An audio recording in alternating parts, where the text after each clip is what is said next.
So thank you all so much for coming out to join us today.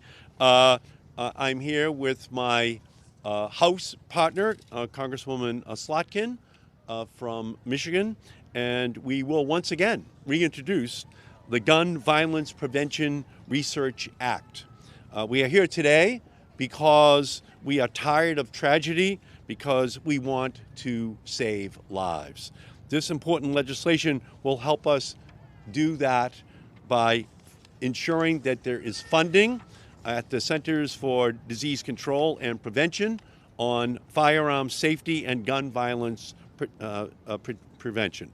We know this is not a panacea, but it's a piece of the puzzle that for 20 years was barred because knowledge is power, and for too long the NRA and their acolytes in the United States House and Senate wanted to take the power away from the people. No one knows this better than the gun violence researchers and advocates who are here with us today, including Shannon Frateroli from the Johns Hopkins Center for Gun Violence Solutions and Greg Jackson from the Community Justice Organization, who will tell you just how critical funding for gun violence prevention research is in their life-saving work. Today, we're also welcoming to the Capitol students who have experienced firsthand the horrors of the gun violence epidemic that plagues our communities from our schools to our streets. Devin Woodruff, a Michigan State University student. Dylan Morris, an Oxford High School student. Aliyah Eastman, Marjorie Stoneman Douglas High School shooting survivor and co-founder of Team Enough, as well as March for Our Lives advocate and American University student Anam Hussein. So far in 2023, Americans have witnessed and experienced the carnage of more than 130 mass shootings. Just this week, another mass shooting in Tennessee took the lives of 3 innocent 9-year-old girls and 3 adults. How many more lives must be lost before Congress is moved to act? How many more families must be torn apart? How many more communities must be shattered by the trauma of gun violence? We need a federal assault weapons ban now. We need universal background checks now. We need red flag laws nationwide now. We need to hold gun manufacturers accountable for their deadly products now. We need to keep guns out of the hands of dangerous people now. And we need to invest in the research to guide evidence-backed, data-driven solutions that will help save lives. But for more than 20 years, a rider to the 1996 Omnibus Appropriations Bill, the Dickey Amendment, blocked the Centers for Disease Control and Prevention, the CDC, our nation's top public health research agency, from conducting gun research, from conducting prevention research in our country. Putting blinders on our best researchers and avoiding the science that could help us stop gun violence never made any sense in the first place. For years, with the support of gun safety advocates, I have led the fight against this deadly self-imposed ignorance. In 2020, our perseverance finally paid off. Beginning in fiscal year 2020 through fiscal year 2023, we secured $100 million in gun violence prevention research funding at the Centers for Disease Control. But we shouldn't have to wage an appropriations battle every single year. In order to most effectively respond to our nation's gun violence epidemic and fill the data gaps caused by decades of inaction, we must authorize, increase, and regularize gun violence prevention research funding. With the limited money we've secured, since 2020, the CDC has funded research to enhance our understanding of firearms injuries, develop innovative prevention strategies, and evaluate the efficacy of strategies to safeguard individuals, families, schools, and communities from firearm-related harm. Whether it is studying how to best implement extreme risk protection order laws or how to prevent firearm suicides. We must invest in this research because by doing that, we will gain a better understanding of the root causes of gun violence and identify evidence-based solutions in order to prevent it. With the right funding, research at the CDC, we can help to bring an end to the epidemic of gun violence in the United States, a crisis that affects all Americans, regardless of age, race, or political affiliation. Our communities barely have a moment to mourn before gun violence takes the lives of more Americans. More children, more parents, more brothers, sisters, friends, mentors. These are statistics. These are people. It is time for us to act. For every single city and town across the country suffering from gun violence today, we must now work even harder. We put an assault weapons ban in place in 1994. It expired in 2004. By 1996, they were back again, the NRA, to put a ban on research. We now are doing that research, and we need more funding. So that's why we are here today, and that's why I am just so proud to be able to partner with the great Congresswoman from the state of Michigan, Congresswoman Slotkin. Welcome. Well, it's an honor to be here with Senator Markey, who has been an incredible advocate on this issue for quite a long time.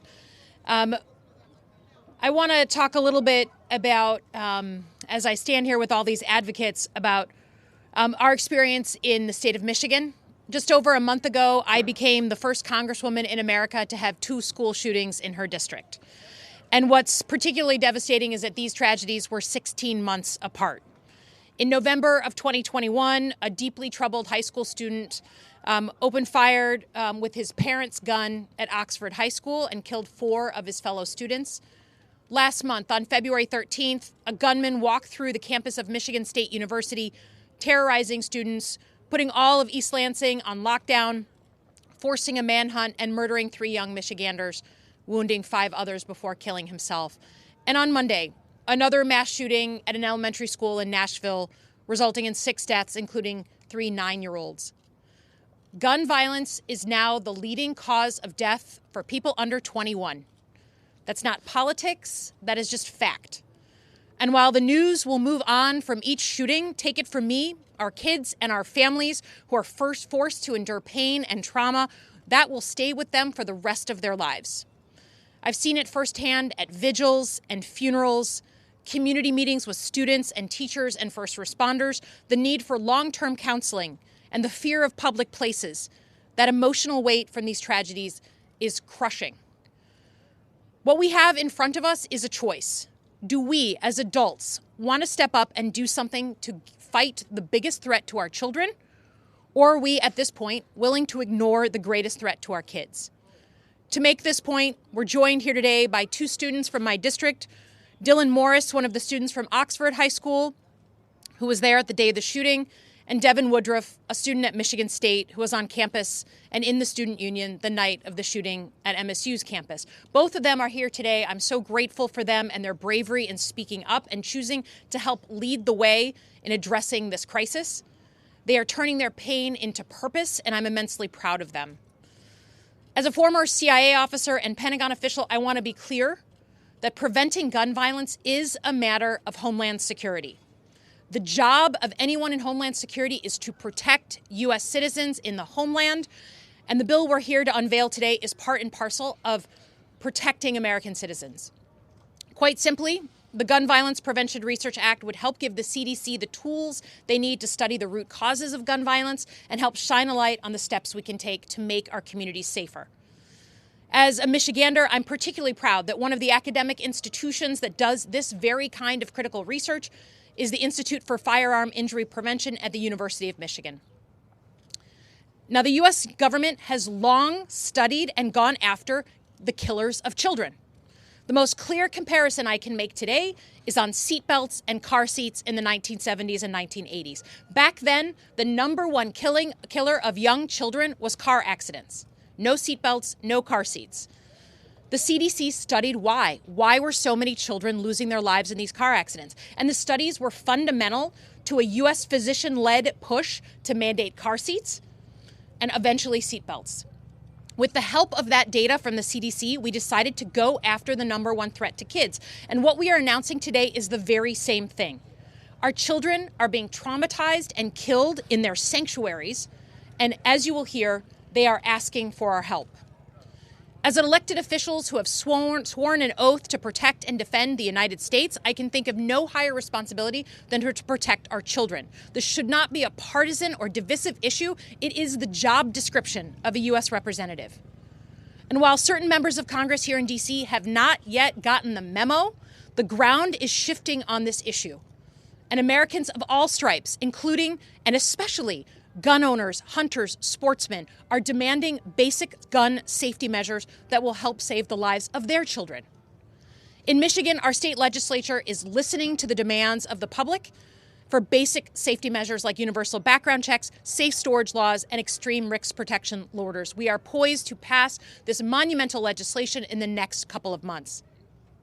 The two school shootings we've had make it clear that there is no contradiction between being a responsible gun owner and caring deeply about protecting children. Lastly, to my colleagues who refuse to consider any gun safety legislation, if you're so sure that other gun safety legislation, that any gun safety legislation is bad, you should at least be willing to study the problem and get the data you say you need to do something to protect our kids. Thank you again to Senator Markey, to our activists who've put in their sweat and their time to this issue. And I'll now hand it over to our Michigan State student, Devin.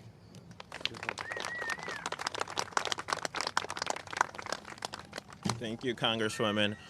Good afternoon, everyone. My name is Devin Woodruff. I am a proud student at Michigan State University. I'm glad to be here with you all today and to focus on keeping students safe. I spent a lot of time at the MSU Union. I call the MSU Union my home. At that time, that was when a gunman opened fire, and at the end of the night, 3 of my fellow students had been killed. My night, it turned upside down. I ended up that night crying, not knowing what I was gonna do that whole night. Ended up calling my mother, telling her I didn't know how I was gonna move next. My home that I call the Union was effectively ruined by a gunman. The Union would never feel the same. It would never be the same. I wish that these tragedies happen less frequently, but as the news of Nashville on Monday showed, this is becoming more of a normalized part of life in the United States. And it's kids and students like me who are paying the price of the inaction of DC politicians who are, frankly, in my opinion, scamming us. More than a month after the shooting in MSU, we at MSU were struggling. Students are struggling. We don't know how to feel safe on campus. Even with the wounds that we're healing, Spartans' families will never be the same. I use a saying that my mother always says is that kids should always come back home. And that can't be said for the Spartans' lives that were lost. Gun violence is the leading cause of death for kids in America. And until we start treating this like a public health crisis, kids aren't going to feel safe in their communities and in their school. We can't settle for thoughts and prayers anymore. We need concrete action to help save lives, including bills that are talked about here today. Studying gun violence as a public health crisis is the best possible way to understand the root cause of this epidemic and how we can combat it. The Gun Violence Prevention Research Act will boost the CDC's research into gun safety and give us new strategies that will stop mass shooting. This kind of bill shouldn't be partisan. It shouldn't be partisan at all. We need to make sure that we are keeping students and everyone safe. I really want to make sure that we move upon the point that everyone's life matters, and we need Congress to act now. But I sincerely want to thank Congresswoman Slotkin and Senator Markey for advocating for students because they're truly doing their job unlike some of the people in these congressional chambers who are just collecting a check and not actually doing action and wanting to save our lives. But I thank you, Congresswoman Slotkin, for actually doing the work and wanting to make sure that students are able to go to school, get an education, and live. Thank you. Dylan Morris from Oxford High School. Good afternoon. I want to thank Congresswoman Slotkin for having me here today. My name is Dylan Morris, and I am a student impacted by senseless gun violence. I'm a senior at Oxford High School in Oxford, Michigan, and the executive director of No Future Without Today, a 501c4 social welfare initiative to curb gun violence. On Tuesday, November 30, 2021, a student fired an unsecured handgun he had brought from home in the hallway at school during a passing time. He murdered Hannah St. Juliana, Tate Meir, Justin Schilling, and Madison Baldwin, and wounded 7 others. That afternoon, I huddled in the corner of my English classroom. We were to begin reading a short story by Haruki Murakami, but instead, we were ready to defend ourselves if anyone came through our door. My classmates and I frantically grabbed makeshift weapons, including scissors, tape dispensers, and a hockey stick, anything we could find at the moment. Is this America's idea of freedom? It's not mine. It shouldn't have been a school day for my classmates and me. It should not have been a school day for those students and educators in Nashville either. 3 children, 3 young children, and 3 adults were murdered at an elementary school on Monday. Many more were traumatized, and a community is now left shattered. Gun violence is the leading cause of death for children and teens in the United States. We need to move beyond thoughts and prayers and take bold action. We know that we need a universal background checks law, a national safe storage law, and a renewed assault weapons ban. But we also need research to finally address this as the public health crisis that it is. For decades, the lack of federal investment in research and data collection on gun violence, despite its increasing prevalence, has been failing communities around this nation. And as a high school student, I'm taught to use data and research to back up my arguments, but the federal government has made it impossible for states, community organizations, and researchers to adequately tackle this problem. The contents of the Gun Violence Prevention Research Act will help us create evidence-based solutions to this epidemic and save thousands of lives every year. And I ask the people in the building behind me who may not fully grasp the reality of what we're dealing with here to picture their lives without their children, picture their lives without their loved ones, their spouse, picture their faces on the news. Nobody is immune to the effects of gun violence anymore. I now personally know students and young people in Michigan who have survived 2 mass shootings. It's no longer a matter of if you'll experience the effects of gun violence, it's a matter of when. It's no longer, it's not permissible, it's not okay. And I'm grateful for Representative Slotkin and Senator Markey for leading this effort, and I urge members of Congress from both parties to help get this bill over the finish line so that we can start to treat this crisis with the seriousness that it deserves. Thank you. Thank you. Alea.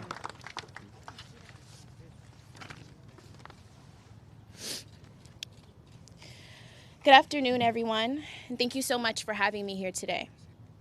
My name is Alea Eastman, and I'm an organizer and co-founder of Team Enough, and a current senior at Trinity Washington University. At the age of 22, I have been having this conversation over and over and over. Since the age of 16, I have been forced to relive my trauma nearly every day due to the inaction of this country. I'm talking about the senseless but preventable gun violence in America. I survived the 2018 Valentine's Day tragedy at Marjorie Stoneman Douglas High School in Parkland, Florida, where 14 of my schoolmates and 3 administrators were killed. I was in the 3rd classroom attacked by the perpetrator, and I'm only here today because of Nicholas Doret, who in death protected me from bullets as they shattered our classroom laptops, windows, and walls. Faster than 4 minutes, 17 beautiful angels were robbed from our community, and another 17 more are left with the physical scars from that day for the rest of their lives. 34 people were shot in total, And that does not include the emotional and psychological damage gun violence leaves behind, that we are all forced to clean up ourselves. But Parkland is just one of over 300 fatal school shootings since Columbine. And it's not just schools. We see this violence at churches, malls, parades, grocery stores, and every single day in our streets. This year alone, there has been exceedingly more mass shootings than days. In the month of March, we have experienced over 57 fatalities, and it's only been 29 days of this month so far. We know that this violence is not inevitable and that there are common sense, public-supported solutions. And that's why I'm here, proud to support Senator Markey and Representative Slotkin for the reintroduction of the Gun Violence Prevention Research Act. This bill would fund research at the CDC on firearms safety and gun violence prevention legislation. It is a critical step in understanding the root causes of gun violence and developing effective solutions to prevent it. We cannot ignore the recent tragedies that have taken place in this country. 2 days ago, just 2 days ago, we witnessed yet another devastating mass shooting at an elementary school. An elementary school in Nashville, Tennessee, where at least 3 children and 3 adults lost their lives. 3 children lost their lives. Evelyn Dykenhaus, Haley Scruggs, William Kenny, all at the age of 9 years old, in the place that they're supposed to feel the safest. Children are fighting wars in their classrooms with no protection. We have states like Florida that don't even want to arm us with books and knowledge. They are busy rejecting things like critical race theory instead of protecting children from shootings. The new purpose of school in America is death and trauma.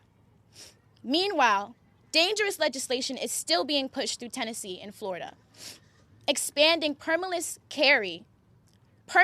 open carry for all firearms, including assault-style weapons. We know that that will not keep us safe. We cannot allow these reckless and stupid policies to continue. And we can't continue to let our leaders fail us. They failed those 3 9-year-old children. They are failing us. Failing children that are trying to learn. Innocent people are being slaughtered by weapons of war, and this country continues to do nothing about it. If our leaders cannot prioritize public safety and invest in research that will keep us safe from future tragedies, then they do not deserve a job.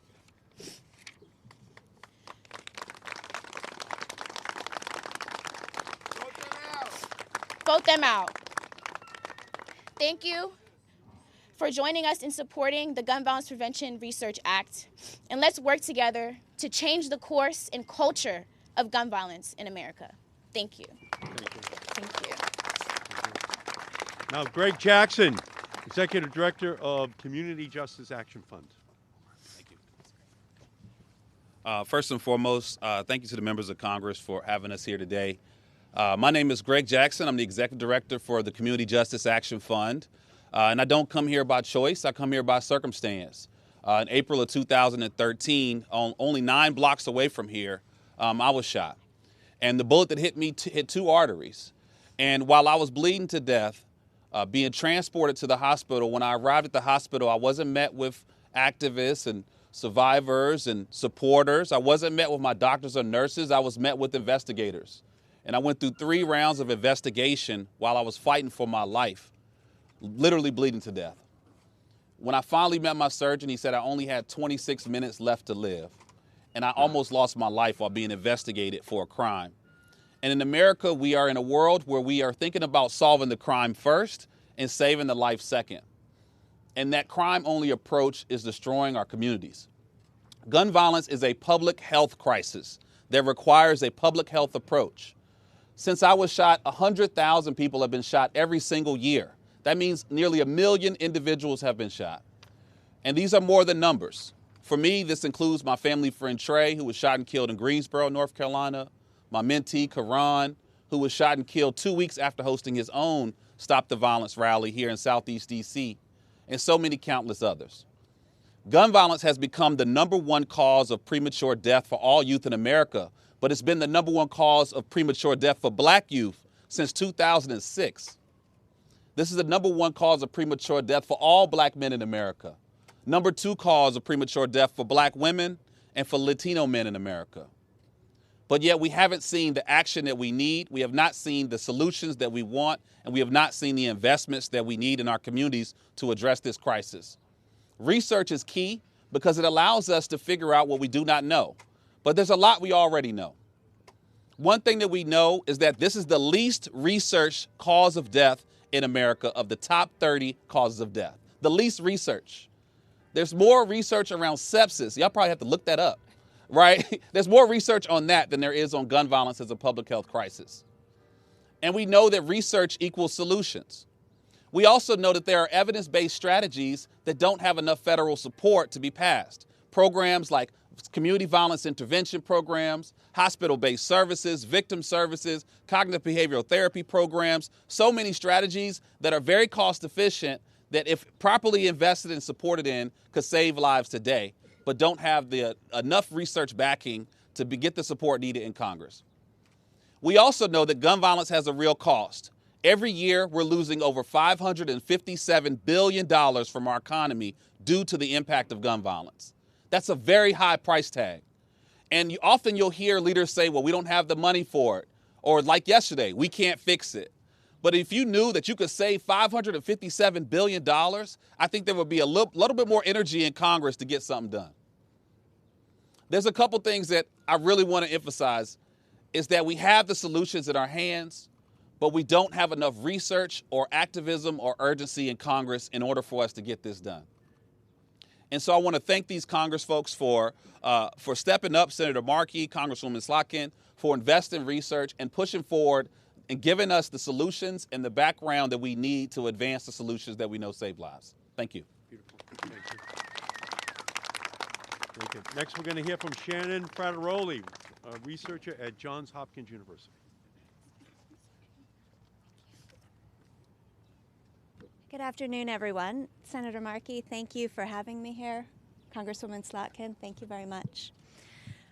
I'm humbled to be here with this group today whose high school and college years have been punctuated by gun death and who have responded with such courage and determination. My name is Shannon Frateroli.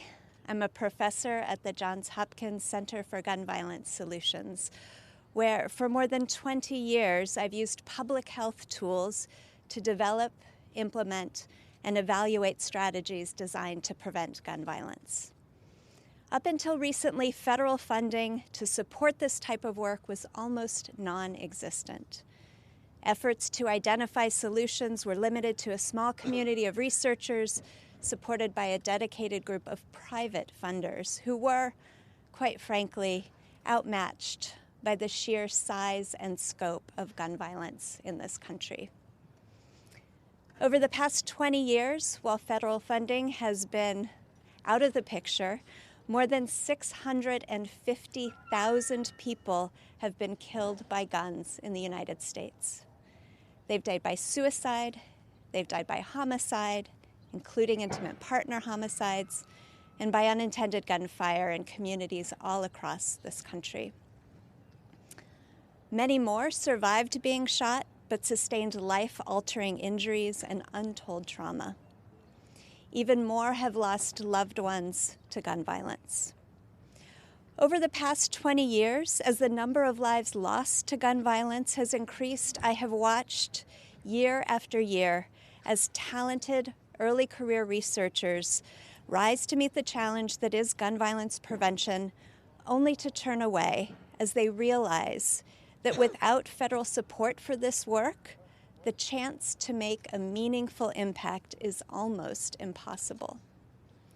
The absence of federal support for gun violence prevention research means that for decades, we as a country have missed opportunity after opportunity to understand the full scope of the problem and to study, refine, and implement informed solutions that could have saved countless lives. But times are changing. In the years since Congress began to support gun violence prevention research, missed opportunities are being replaced with funded research designed to make a difference. Both NIH and CDC have funded research projects that are up and running today. I know this because I'm the recipient of one such grant. And I know that the findings from this newly funded research will provide guidance to communities, local governments, state and federal agencies, and other service providers about how to reverse the upward trend in gun violence that has increased at an alarming rate since the pandemic began. To meet the challenge that is gun violence in the United States, we must continue to invest federal research dollars in order to make up for an entire lost generation of gun violence prevention research. Those investments need to continue if we are going to realize a future where high school and college students come to the nation's capital to celebrate their accomplishments and participate in democracy rather than mourn their classmates and loved ones and heal their traumas. I'm here to assure you that the gun violence research prevention community and the larger community of public health researchers are already rising to the challenge to identify solutions to our country's gun violence problem. Continued congressional support for that work is an essential step, and I thank you for your efforts to realize that goal. Beautiful. Thank you.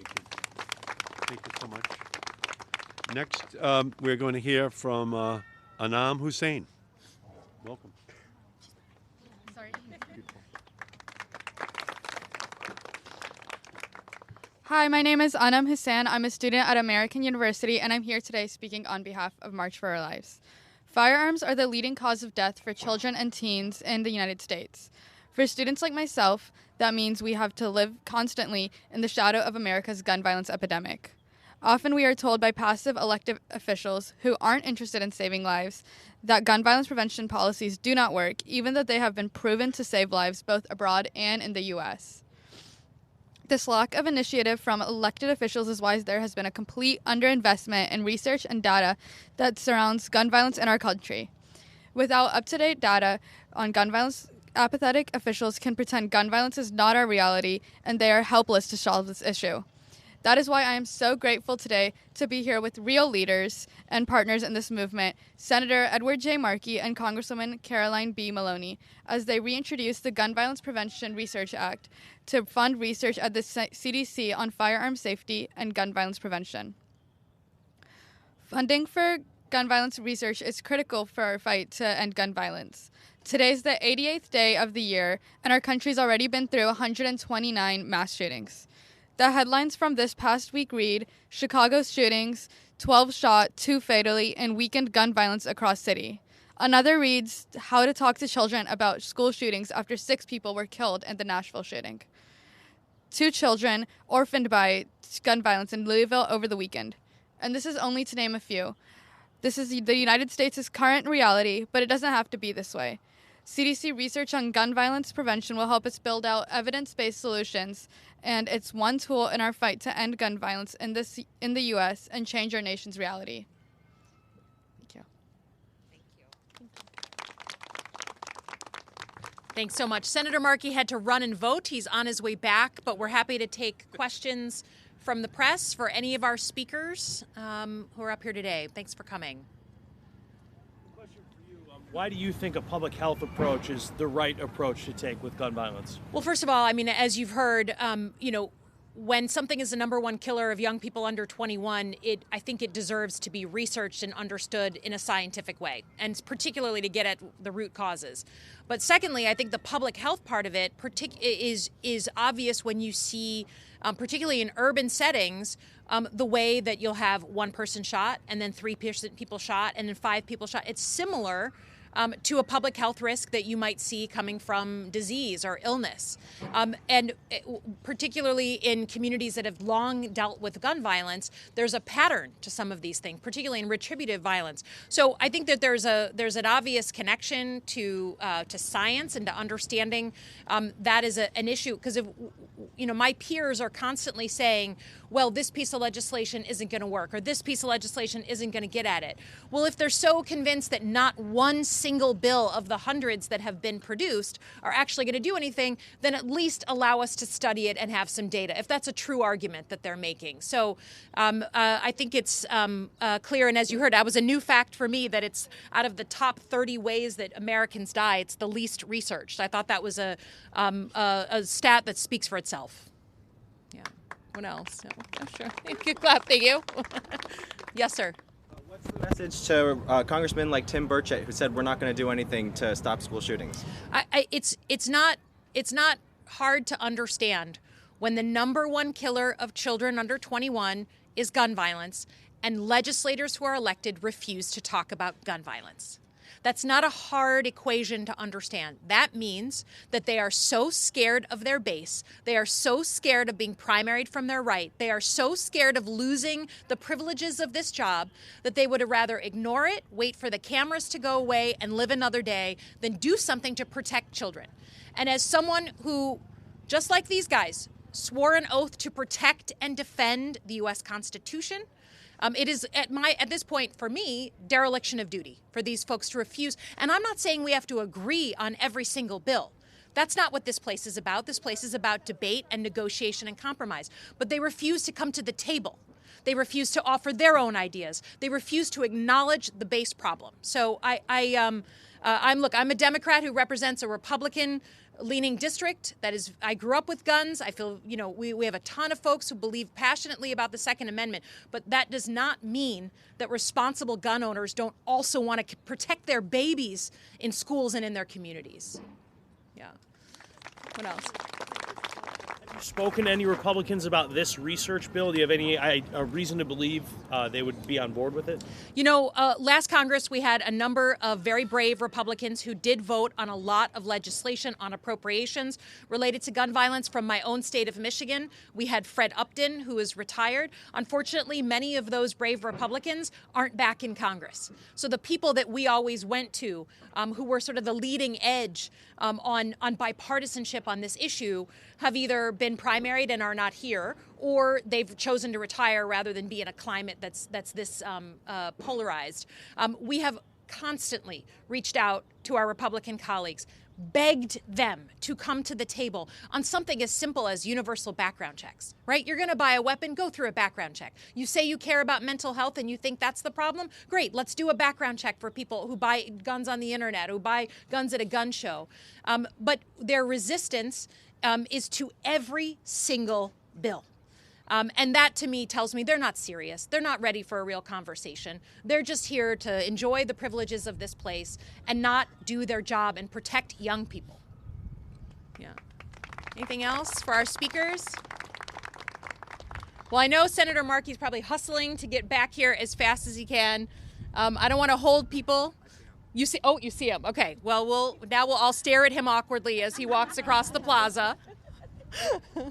And he's doing his duty. He's doing his job to vote. And we'll see if there's any questions for the senator.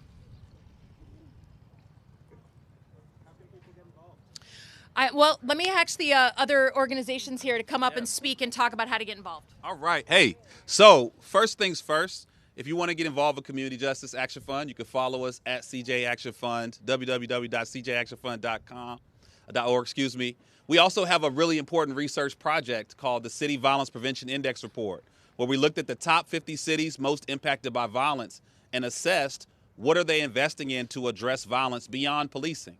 And we're seeing that a lot of cities are not investing in trauma centers and trauma care.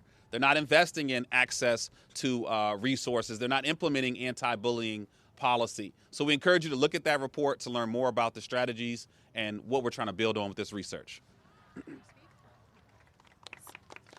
For any young people that are interested in getting involved, you can go to www.teamenough.org. And for any older parents or grandparents that want to get involved, you can go to www.bradyunited.org.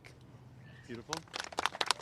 So, Senator, we've gone through a few questions, but I'm sure they have questions for you as well. Any questions? Okay. Yes, sir. The Congresswoman was asked if she had had any conversations with her House colleagues around this particular piece of legislation. I'm curious if you've talked to any of your Republican Senate colleagues about pushing something like this forward to see if there's a possibility that this could advance during this. Well, in past years, Congresswoman Carolyn Maloney and I, we had to work the appropriations process, which is what Congresswoman Slotkin and I are now going to do. And we're going to work it throughout the course of the year as it unfolds. We've been successful the last couple of Congresses, and our goal is to ensure that we do it once again. We want $50 million a year for 5 years in a row.